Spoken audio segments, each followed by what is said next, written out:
Everyone, তো আজকে ছিল আমার বার্থডে। আর বার্থডেতে কি কি মেনু করেছে মা, চলো সেগুলো তোমাদের সাথে শেয়ার করি। এ ভাত ছে তোমার কি মা এটা? সর্ষে, ঢ্যাঁড়স সর্ষে। হ্যাঁ, এটা বলো, এটা কি যেন? পটল পটল পোস্ত, পটল ভাজা, উচ্ছে ভাজা, উচ্ছে ভাজা, আলু ভাজা, বেগুন কলা ভাজা। ভাজা। আর এখানে আছে চিকেন, ডাল, একটা উচ্ছের ঝোল, রসগোল্লা, পায়েস। এতগুলো পুরো মেনুতে হয়েছে। কোনটা ছেড়ে কোনটা খাবো ভাবো তোমরা। তো গাইজ, আমি এখন খাবার স্টার্ট করব আর তোমাদেরকে বলবো। প্রথমে আমি পটল পোস্ত, হুম দারুণ হয়েছে। কোনটা ছেড়ে কোনটা খাবো আমি বুঝতে পারছি না কিছু।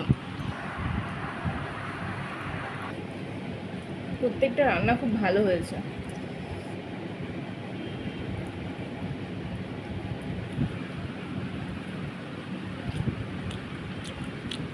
আমার ঢেঁড়সও খুব ভালো হয়েছে।